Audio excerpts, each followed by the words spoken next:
Kaixo, arratsaldeon, bienvenidos y bienvenidas a la edición número 70 del Festival Internacional de Cine de San Sebastián.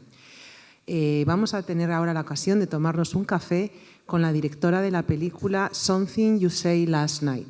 Es una producción canadiense y suiza que compite en la sección de nuevos directores y opta al premio Cuchabán Nuevos Directores. Something You Say Last Night es la primera película de la directora que ha tenido el estreno mundial en la sección Discovery del pasado Festival de Toronto. Hello, good afternoon, how are you? Welcome, and thank you very much for being with us. I would like to ask you about your film in terms of the story. I read in all the reviews that your film is very unique for a reason. It breaks all the cliches of all the films that have been made with a protagonist that happens to be trans, but you break that tendency. So I think it's very important. And besides that, I want to ask you if that was your idea at the very, very beginning when you start to think about making this film. Yeah, I mean, I think the whole feature came from the idea of my short. So in my short, it's called For Nonna Anna, and it's about a trans woman and her relationship with her Italian grandmother. And they're kind of going through similar experiences of identity. So as Chris, who's the trans woman, is coming into her own and really starting to feel like she's starting to see herself and be comfortable in her body, her grandmother's losing her sense of self and losing her sense of identity. So they're kind of having like mirrored experiences. And so, yeah, I had made that short, and then after that, I started thinking about the idea more and kind of started to build off of that idea. And so the feature, Something You Said Last Night, is about a trans woman on vacation with her parents and her younger sister, and it's really about their relationship with one another and, you know, the ways that they love each other and support each other and suffocate each other. And it's not about transition or, you know, coming out or the mechanics of being trans. It really is just about, you know, a woman and her relationship with her family. I would also add that it's also it's a story of a family and where there is a lot of love and acceptance and respect and closeness. So sometimes I think that maybe there is a strong message in terms of no matter what you are and the importance to develop yourself and to become who do you really want to be is that. It's like family and love and acceptance. I don't know if you are, like, you wanted to talk about that. Yeah, I mean, I think your dynamic with your family is really, you know, they're the people who know you the most. So I think they're the people who in one way can really love and support you, but in another way, they're also the people who know which buttons to press to really get you like angry and very frustrated very quickly. And that's kind of the dynamic I wanted to explore. So in the film, you know, there's a relationship between the two sisters, and they're sisters. It's not like, you know, Sienna treats Ren any differently. They sleep in the same bed. They take baths together. Like, they're sisters, and that's the relationship. What I think is really special, though, in the way that Carmen and Paige portrayed that was just like the way they were able to flip so quickly from like loving each other to hating each other. So in 1 minute they're like laughing and enjoying inside jokes, and the next minute they're like screaming at each other.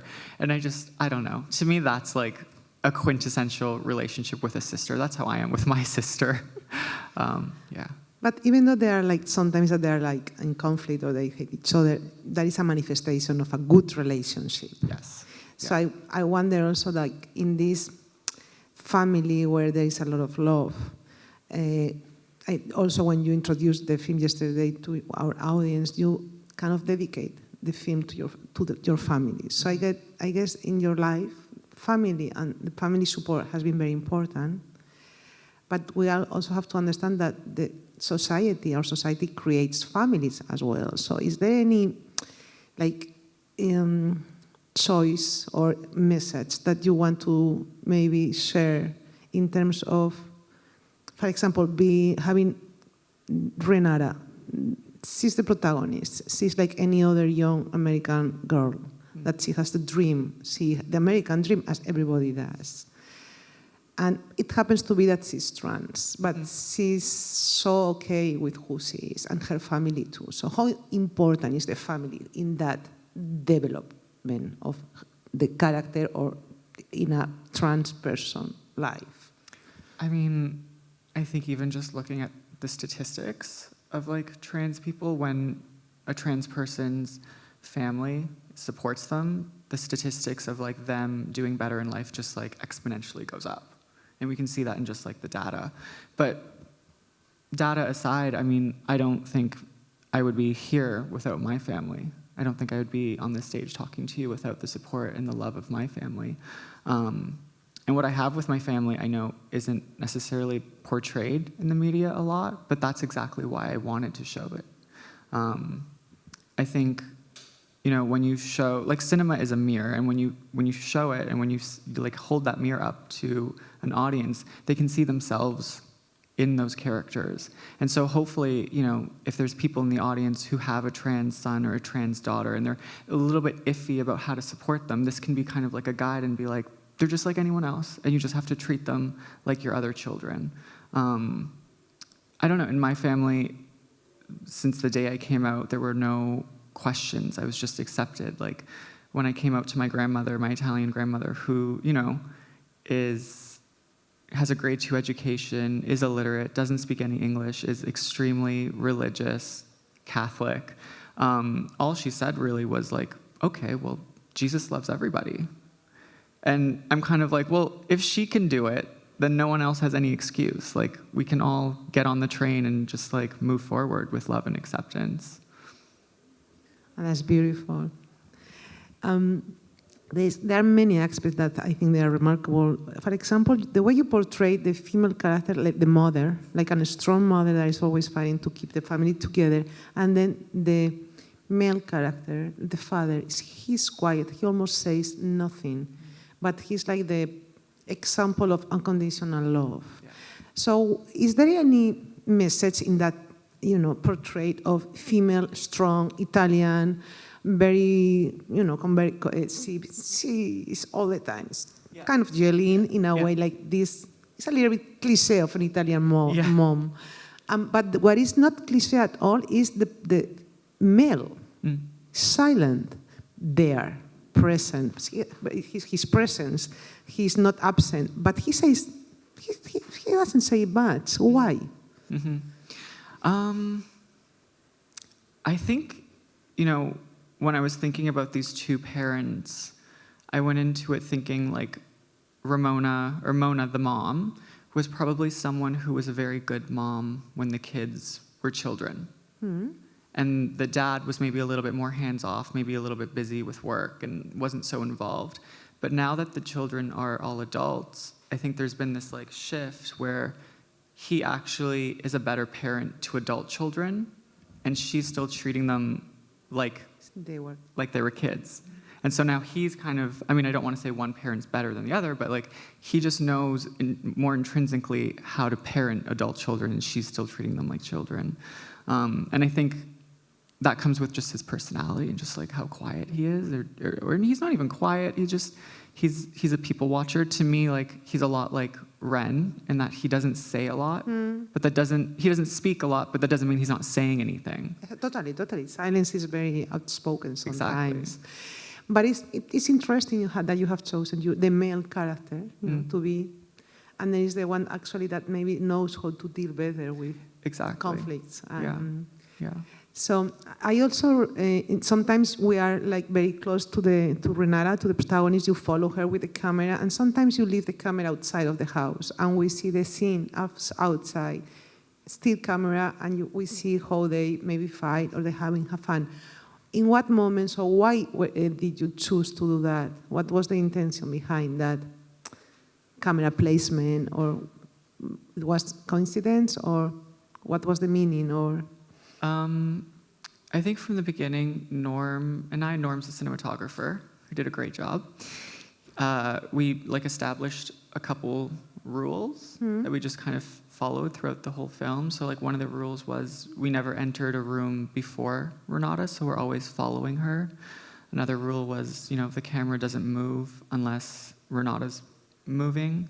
All of those things just to kind of get into Renata's psyche and like really kind of feel like we're in her head a little bit. And then in terms of the shot, the wide shot where we see her walk through the house and like her sister and her mom are yelling and we see them through the windows. I think to me it was kind of exploring this idea of being in a bubble when you're on vacation. I think when you go on vacation, suddenly everything becomes a lot more heightened because you only know the people you're on vacation with. So suddenly those relationships just become much more like, I don't know, present. And like the issues in those relationships present themselves a lot more. So it was just kind of, I guess, putting a magnifying glass on just like that bubble aspect because we're watching it from outside the house. And so we really feel like they're goldfish in like a gold tank a little, or in a fish tank a little bit. And I think it's just also a funny moment where like you can kind of hear them yelling and then she opens the door and then you really hear them yelling and then she shuts the door again. I don't know. There's something funny about it. Yeah. I mean, I have one more question very interesting for me, very important is, okay, the protagonist, we know her, we know what she is, what she dreams of, what are the problems that she's facing that has nothing to do with her being trans. I identify with her, with the audience. I think this is a great achievement that you have with your film. But there is a part of her that we don't have access. She's all the time on her mobile or cell phone, and we don't know, but we know that she has another life, her privacy, and you have chosen not to share that. And is this kind of like because of respect of her privacy, or why? I mean, I think there's a lot in the film that we leave to the audience to kind of, like even in how we depict the location, there's never really a wide where we establish like this is what the resort looks like and this is like the map of where everything is. And for me, I think I like to do that with my work because it allows audiences to kind of fill in the gaps a little bit with their own experiences. So I think in that way you can see yourself in Ren even more. So yes, we don't show who she's talking to at home, but you can assume that like she's talking to her friends. And then when you start thinking about like, well, what do her friends look like? Maybe then you start placing your own friends in that gap. Yeah. I think it's very interesting that you have made that choice. And also that this is going to be, unfortunately, the last question because we have to finish. How do you work with the actors? Everything is like written and there is a little room for improv? How has been this experience since this is your first feature film? Yeah, I mean, in terms of working with the actors, I give them a lot of freedom. We spent a lot of time before all of the crew arrived. We went up to the location, just us, me and the 4 main actors, and we just hung out and got to know each other and kind of built a history of like what the family's life was at home and like who these other people who you never see on screen, who are they and like what are they like and what are your relationships with them.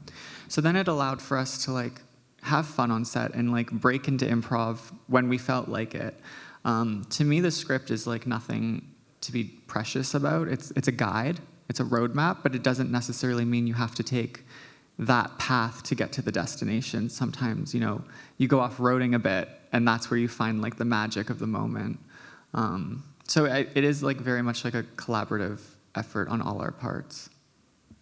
Well, so congratulations for your film, and thank you very much for being here with us.